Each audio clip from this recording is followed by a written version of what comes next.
Hey, how's it going? This is the final for development, cognition, and understanding. Let's go through this map. This whole sector here has to do with the brain and a lot of the functions that are going on within.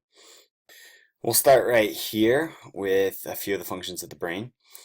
First, we start with transfer learning. Transfer learning has to do with past experiences. Is when you use past experience to remember something or to remember why something is important. For example, flying off your bike. If you do that, you're not going to want to do it again. So if you have a negative transfer, you won't want to do that again. If you have a positive transfer, you would want to do that again. If you have a funny, fun, light teacher who makes it a fun experience, they're going to want to do it again, especially in art. If the experience is worthwhile, if they have a positive transfer, then they're going to want to keep learning and they're going to learn a lot better. But if they have a negative transfer, they're going to be afraid and they're not going to want to do it. Psychomotor domain is a way of learning which uses motion and different parts of your body. This can be really important because it engages learning, engages interest. If children are moving, standing up, clapping, laughing, they're going to be involved in this. The right hemisphere of the brain deals with aesthetic experiences, with creativity and straying away from the norm of facts. This is really important because it's really valid in the current workforce. Right brain workers are really important, and so I would like to teach this in my classes. Intelligence has to do with how capable the brain is. Class teaching isn't just about teaching facts, but if you can get the brain to work and the brain to work well, then you'll create good learners. Dual coding theory has to do with two ways of learning, both visual and verbal. This is important for using PowerPoints, but also talking, also speaking. This leads into duality, the different stages. Each question has an answer. Respect and trust and authority, that's duality. Also, we have multiplicity, question authority, company appears, multiple truths. Then relativism. Start to realize that there might not be an answer or maybe even multiple answers. Knowledge takes work. Then we have commitment within relativism. Appreciate ambiguity, not afraid of commitment. We have to take a stand for what we think. These are important, and all these steps can be used in teaching because this way we can realize how deeply our students are learning and create curriculum that will help them think in this way. We want them doing all things. We want them hearing, speaking, but also seeing, also drawing, experimenting with everything. All four of these steps are so important because we have to realize that this is how comfortable the students are. As we work them down the list, they'll be able to be more comfortable and question more, and that's when they start to learn more for themselves. Working memory is pretty important. That's a memory that's going on all the time. Pretty common facts.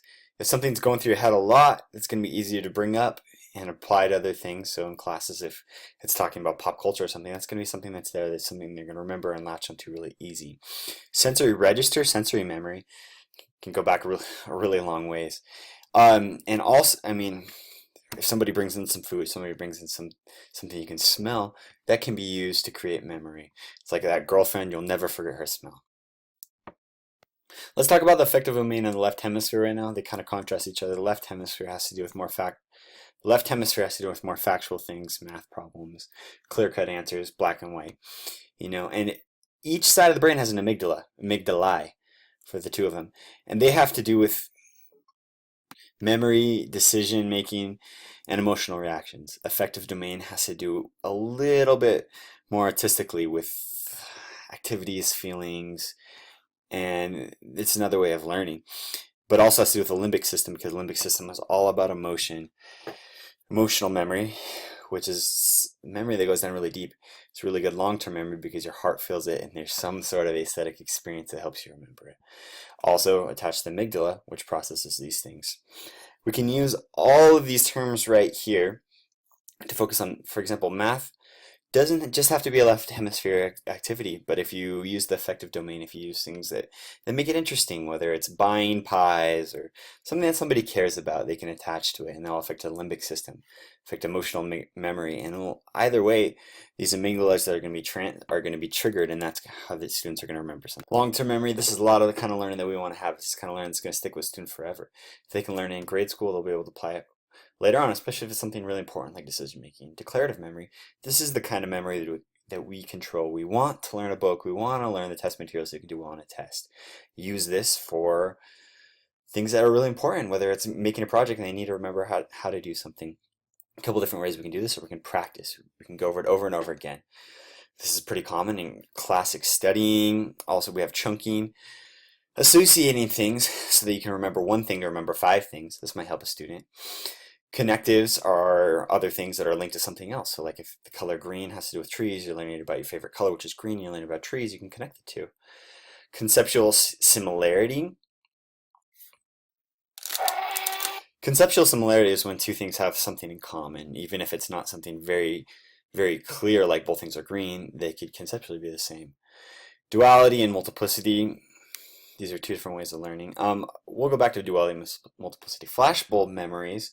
This is something that's really shocking. So if a teacher came in and they were dressed up like as a mummy, that might shock you, might scare you. You're probably going to remember that for a long time.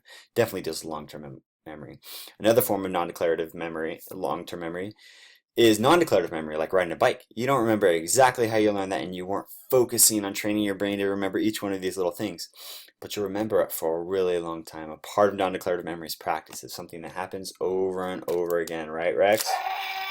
We'll talk with duality and multiplicity. They could be in that situation, but they decided they were happier where they were before, so I left them there.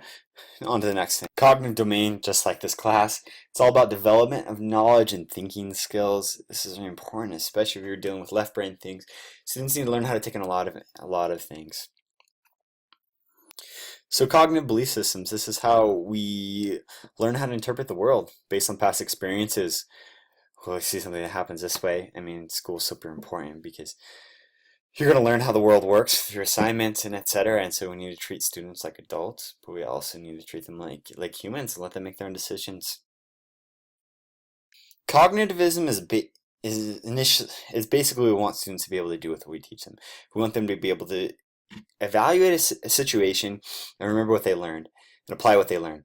So cognitivism is when you teach a student that they might want to use this design principle, and then they're actually making a piece of art and they realize, okay, I want to use repetition here, or I want to use variety here to execute this desired thing. Constructivism shows that this is a really good place for a student to be. It's when they use past experiences and all the things in their repertoire, especially what's going on around them, to construct a map, like the brain, it's all connected. And so if they can chunk something with something else, they know they can remember it. Constructivism would be really important when a student needs to learn a lot. For example, art history. They can associate all these pieces of art with one era, one other piece of art, one artist, and they'll help them remember it and also enjoy it more. Which is connected to the affective domain, which has to do with emotion. Let's use a positive example. So say a student makes a really good piece, they have an aesthetic experience, they really feel their learning, they feel their thinking. And then somebody, they can see it and they see that they're feeling the same thing too. That's what we want them to have. They're going to want to do something again. Plasticity has to do with opening your mind, not being too structured. It's all about the brain changing, the brain learning a different way to think. If somebody thinks that they only can learn from using note cards, then they're going to have a hard time in an art class. Plasticity would be really important for somebody who's not an art major taking an art class, because they're going to have to learn how to use the right side of the brain and their left side of their brain. Okay, so rehearsal, this is all about using your brain right now to learn something. Rote rehearsal is all about remembering something exactly how it is, fact for fact. Elaborate rehearsal is connecting something with the past. So if you want to learn so maybe you saw a painting that you really liked and you're going to connect to that, you're going to use that attribute to make your painting something like that. Rote rehearsal would be maybe if you're doing a technique like printmaking that's really elaborate, you need to remember each step by step to get the desired. And rehearsal is every single day. They got to be using their brain and they got to be deciding how to learn, how to let things in, even if it's on a low key, even if it's relaxed. People need to be thinking about how they're learning. Degree and context of original learning has to do with where you learn something, how you learn something, whether that matters. Whether my student learns something exactly in my class, or they decide to draw later on, or they decide to buy a canvas and paint on their own, I don't care if they're learning it. That's what's important. Encourage learning in all situations. Critical attributes has to do with one concept being different from another. What makes one concept? I mean, maybe somebody likes painting but they don't like printmaking. They're going to learn better doing that. Maybe they should spend more time painting. Maybe they should let them do that.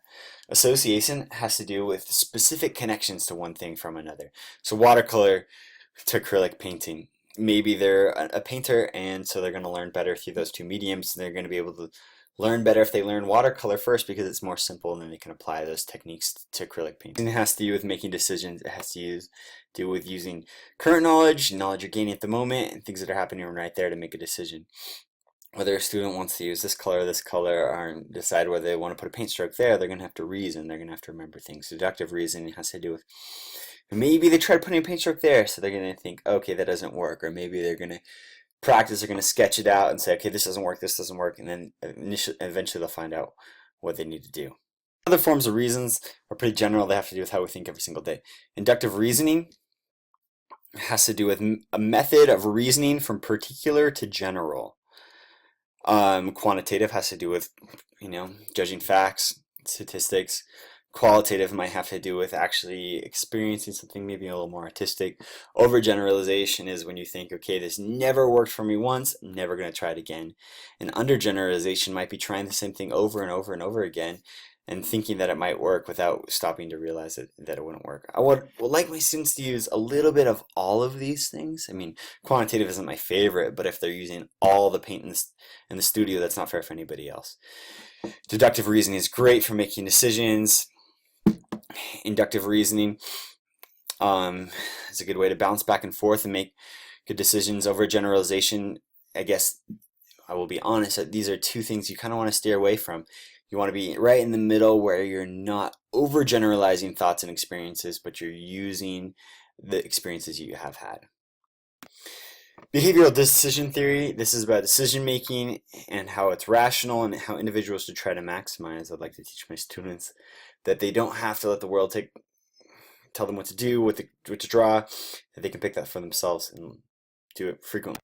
Adolescence has to do with when a child starts to turn from a child to an adult. There's a lot of things going on, and it can cause interesting ambient in the classroom. Autonomy is when they start to make decisions for themselves, when this will help with art and what kind of decisions they're going to make. Risk-taking is when they're not so worried about the consequence. Men will try to do this a lot, and they need to be careful with men doing or boys doing stupid things in class. Ephebophobia is when someone's afraid of teenagers, like an adult. I don't think I'd want to bring this kind of person in the classroom. Body dissatisfaction, especially with women, especially with girls, they're not satisfied with who they are or how they look. They might try changing their eating. This also has to do with physical maturation and secondary sex characteristics. They could be progressing and maturing more than others. This could be really awkward in figure drawing if they're drawing another student and maybe they talk about the curves or something that they see out loud. It could be offensive. Need something to be careful about. Also, adolescent pregnancy is something that they need to be aware it could happen at that time. Menarche is starting to happen. It's when girls have their first period, and knowing things about this would be important just in case it comes up in class, not hoping it's coming up in class, but being conscious of it and knowing how to address it. Puberty is when they start to have this sexual maturation, they start to change. Early adolescence, when it's just starting to happen, they're just 12, 11, starting to change. The middle adolescence starting to grow up a little bit more puberty, late adolescence is when a lot is changing and they are becoming more sexually mature, and then emerging adulthood when they're on the brink of it, whether it's buying a car, getting a job, and things like this. We need to be conscious of this and help students in their correct stage to make the right decisions, to know what to talk about, what kind of art to go over. And then you have the elongation of adolescence when they just don't want to grow up, they're not making changes, and they're not doing things to grow up. Who you are. Gender identity has to do things. Male brains work different than female brains. Female brains are better multitasking, males aren't. It's kind of, conscious of this when you're making assignments and understanding how they're doing with their assignments. Self-concept, where they think of themselves, who they are in their mind. You can see this in their art. It'll be really interesting. Social cognition, that's when they're thinking about social things. They're worried about who they like, what's going on. This is going to go on in the class. It's important to be aware of. Household composition has to do with sexuality, especially if the house is very sexual, then they might be a very sexual person. If they smoke, they're pretty likely to be a smoker. Pretty important to be aware of this, what's going on with their artwork, what's going on at home, and to be able to help them. Different types of anxiety, and when that's when your brain becomes overwhelmed. Students can become overwhelmed with assignments. Facilitating anxiety is when it helps you, when it pushes you to the next level. I want students to have the stability. Anxiety is the opposite when it's too much and it eliminates them from being able to do what they want to do. Trait anxiety is something that they're born with. I need to eliminate the bad anxiety and help them with the good anxiety so they can get good projects done. Which is important with understanding what's going on in the brains of these children. Descriptive research, experimental research, correlation research, the finding characteristics, and all different types of researching, and they can help you understand